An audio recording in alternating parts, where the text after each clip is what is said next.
Hey there everybody, hope your day's going well. It's Great Old School Gaming here, and welcome back to another Wild Wednesday. This time, well, I was browsing through the Pokemon theories, and this one definitely caught my attention immediately, because I'm pretty sure I've scrolled past it a number of times, but this time it actually caught my eye. I'm just, wait, hold on, what's that title? Pokemon Theory, the Saint Anne Never Left. What? I'm definitely gonna need this one explained to me, and that's what I'm here for. So, without any further ado, let's get into it.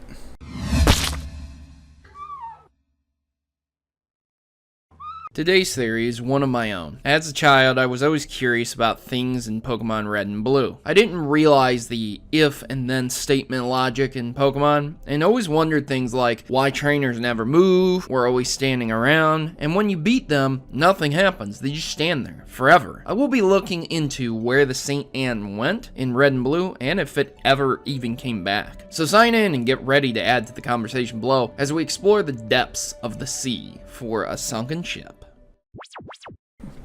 Okay, well, I'm definitely here for it, and I'm looking forward to this because, like, as far as I know, the Saint Anne left, presumably to go to Johto, because, like, in my research for 2nd Gen, I know that you use the Saint Anne to get from Johto back to Kanto, and then, like, you go back through Kanto, starting in Vermilion City, and, like, if you travel to Johto or to Kanto on certain days of the week, there's like a battle tournament on certain days of the week, which that'd be fun one day in the far, far future. yeah. Anyway, let's get through your intro and then into the theory itself.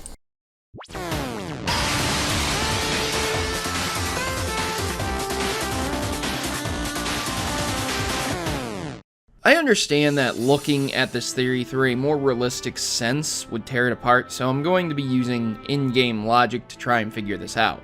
Okay, I don't quite understand how, like, I guess, like, in a real-world logic, if the ship never left, then you would be able to see it, right? But in-game logic, it's in a completely different cell. Like, you have to go past the dude who asks for the ticket before letting you on board. And then you enter the next cell and you see the Saint Anne. So, is like the logic because you can't re-enter the cell ever again, that it's always there or something? Huh, okay. That would be weird, but okay, maybe. I don't know. Well, I guess I'll find out. If you didn't know, the Saint Anne is a ship that is in Vermilion City's port. The name Saint Anne actually is derived from Jesus Christ's grandmother, Anne, according to Christian and Islamic tradition. A very odd choice to name a ship, but the reason for this is because of the translation change, as the name in Japan is a hidden reference. In Japan, Saint Anu is the name of the computer in Game Freak's Sega Mega Drive title, Pulseman, so it makes a lot more sense. Okay, well, that is definitely an interesting tidbit of information. But I suppose, like, translating it for audiences outside of Japan, no one, well, maybe a few who actually played Pulseman might get the Anu reference, but for the most part, most people wouldn't, because I didn't even know Pulseman was a thing. But yeah, so it's a reference to a different game, and then when translated, it was just named the Saint Anne. Okay. The ship itself is a huge luxury liner, but in the games there are fewer than 50 people aboard it, including the crew. By helping Bill out, a ticket to the Saint Anne is given to Red, and thus Red is able to battle the trainers on the ship, help a seasick captain out, even though the ship isn't really moving, so why is he seasick? You know, that is a good point. I mean, he's a captain of a cruise ship. How is he even seasick in the first place? Or maybe it's not exactly sea sickness, like at the start. Maybe he ate ate something that disagreed with his stomach, and then that, like, the indigestion in his stomach made it to where he became seasick. I could see that, but yeah, as a captain of a cruise liner, how in the hell do you even get seasick in the first place? Well, then again, like, bad food causes illness, and then, like, presents itself as seasickness. And then a magic rubbing of the back, poof, he's better. And anyway, let's get into talking about the St. Anne here. And just as Red leaves the ship, it will depart and never return. Where did it go? Or did it even go anywhere at all? Within the games, it's stated that it is to be sailing around the world and will only return once a year. But is that really what happens? Many people assume that the game's events are similar to that of the animes and St. Anne just sank. There's no mention of a ship sinking either within the games, so that debunks the theory that the ship sank. Well, okay, two possibilities, I should say. Either number one, no one wants to tell a 10-year-old kid that a ship sunk, or maybe it's unconfirmed, and we think maybe a ship sunk, maybe it didn't, who knows? Or alternatively, like you said, it didn't sink, and with how fast communication is around the globe, with, like, item transfers and messages and all that, yeah, maybe it didn't sink. But so then, what happened to it in-game? Because, like, you're using game logic, not real-world logic, not anime logic, real-world logic to explain where the SSN, or, well, SSN, St. Anne. I don't think it matters which one I say. I'm pretty sure you'll know what I'm talking about. So, what happened to it in-game, then? If it didn't sink, and if it didn't leave, and didn't sink, did it stay? And, like, how? Why? That's a big question. Why would it just stay there? Was it a lie? Did the St. Anne just dock at Johto and never come back? Well, there's two ways to determine this. Since the St. Anne only comes back once a year in Kanto, one day of in-game time multiplied by 365 from the St. Anne leaving would have it return, right? Unless the captain and everyone else are liars, in which case it won't return. And no, it does not return. After spending 365 days with max game time, it does not return. Someone also defeated the Elite Four 365 times, assuming that one day would pass after each defeat, and again, it does not return. Well, maybe it's more along the lines of the concept of time in the game. Like, I believe I did one of your theories earlier, or, well, previously, whenever the hell, like, because it was how long does Red's journey take. That's kind of a perspective type thing, and, like, yeah, maybe the SSN returns at some point, but because it's like, it's like, maybe, like I said, like, you're in one cell of the game, you flash your ticket to the guy who's guarding the dock, he lets you pass. But that's only good for that one time that the SSN is there. So, like, next time, even if you have the ticket, that's an old ticket, get the hell out of here. Maybe something along those lines instead. Yeah, I don't know, like, what's your theory then? This could simply be because we do not understand the time in the game properly or correctly, and thus can never calculate when the St. Anne will really return. Or everyone just lies, like a lot in the games. Like Professor Oak when he claims Mewtwo and Mew are new Pokemon, but somehow has a Dex entry ready for them as soon as they're captured. Actually, with the whole Pokedex, all the Pokedex entries, not just Mew and Mewtwo, but all of them, I would say it's more like the system analyze, like, because the Pokeball is definitely connected to a system. Otherwise, like, when you capture, like, when you have 6 Pokemon in your party and you capture another one, it just magically transfers to the PC. Well, magically, technology, whatever. Yeah, so, like, the entries are more the, like, the Pokeball, when it captures them and seals them inside, it just goes, okay, this is the information based on this, and, like, maybe Professor Oak, well, I highly doubt Professor Oak is dumb enough to use any kind of AI. He probably uses some type of VI to, like, put the things into, like, his words or something like that. Some kind of program that would just analyze and go, well, this is what Professor Oak would say. And then Professor Oak reads over it. It probably took a while, too. Just reads over things and goes, no, I would word it a little differently. And then it got better and better until the VI essentially talks or writes the entries like Professor Oak. Something like that. But that's a completely different discussion from the St. Anne. Okay, so let's try to get back into that, shall we? But I digress. The St. Anne never returns within the games, at least in Red and Blue. However, what if I told you that it never leaves either? Through a glitch, if you lose at the St. Anne after getting the cut HM, you'll find that the St. Anne has not left. This is a glitch in the game's logic. To trigger the St. Anne leaving, the player needs to actually exit the boat on the exit tile after getting the cut HM. But by teleporting out via losing, the game thinks the player has not exited the boat. And then being able to access that area also shows the truck if you activate the walk through walls glitch. And then you can go over to the truck and try to flip it over to find Mew under it or some. Or so the lie went that I fell for. Hell, I even fell for the one that Mew was on the moon, and you need to go through through the rocket ship in the Pewter City museum to get to Mew. I fell for both of those. But of course that's not how it is. You know, it's a glitch. And hell, if you've seen, I want to say episode 13 of First Gen Pokemon, that is where that is where I caught Mew for Red, Blue, and Yellow.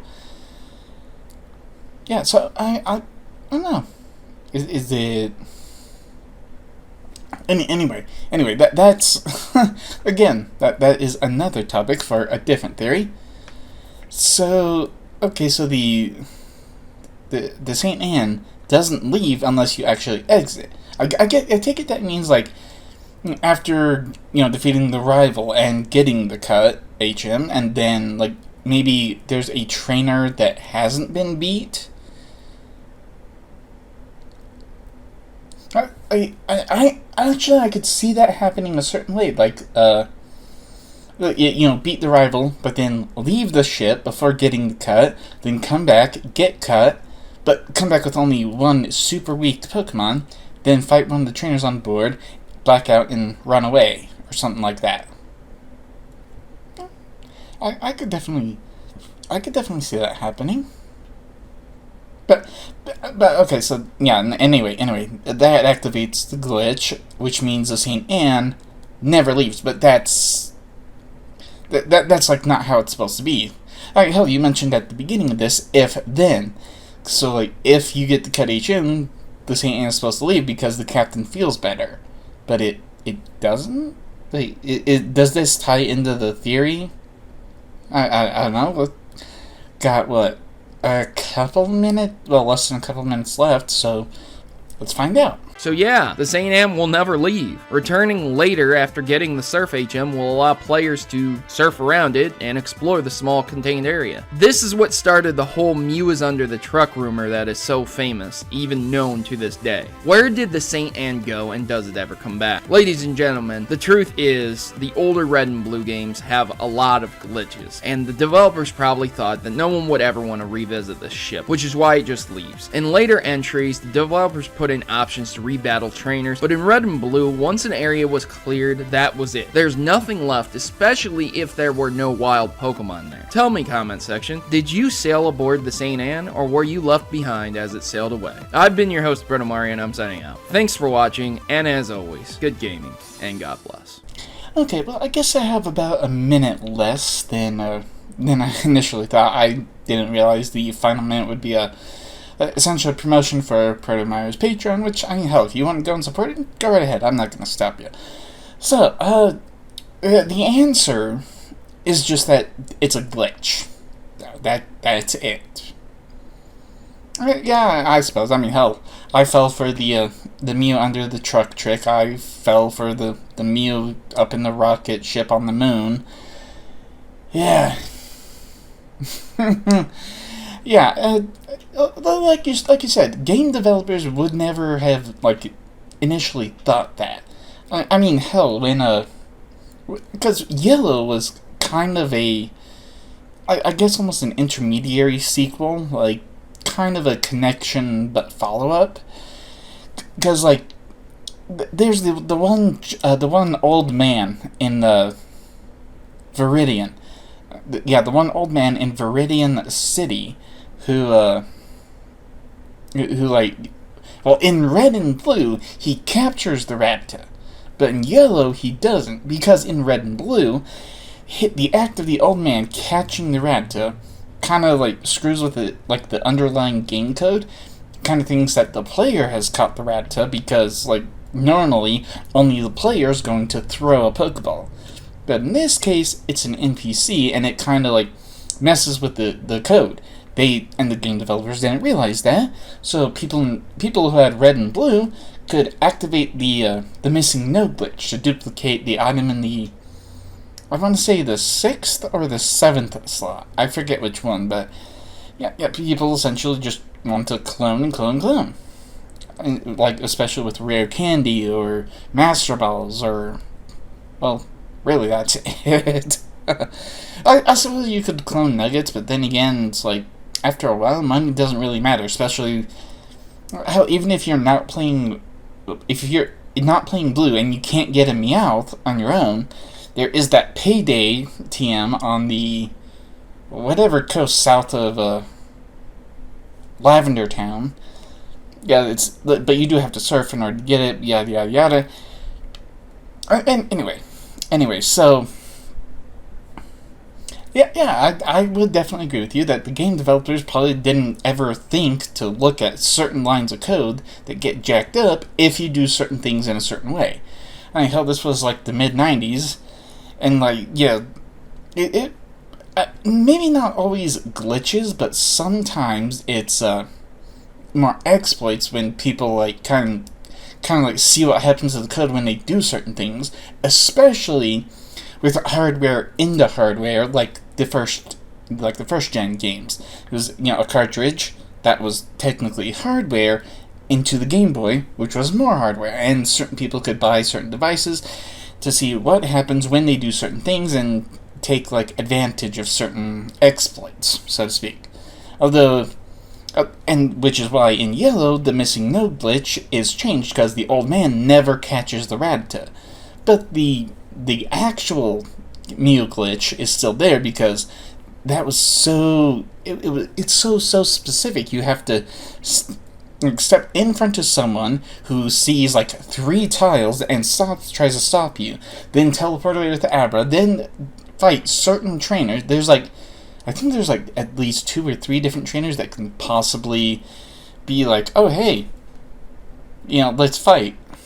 And, you have to let them walk to you, and then, like, once you walk out of the area into another area, whether it's, like, on the surface, I don't know if it works in, like, with cave trainers, but, regardless.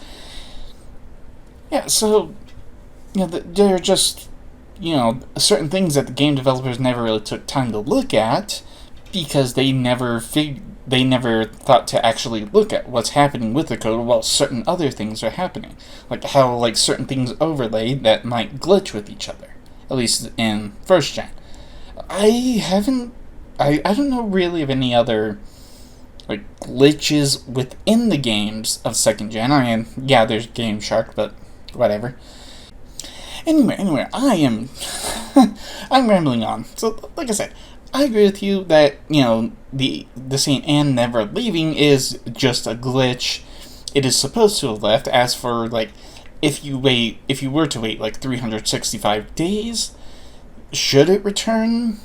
Maybe it does. But the ticket that you get from Bill is only good for the one time that the St. Anne is there. As for any other time, that ticket's no good anymore. Go away. And of course, no one tells you where to buy things, but yeah, that's honestly what I would say. Anyway, I will.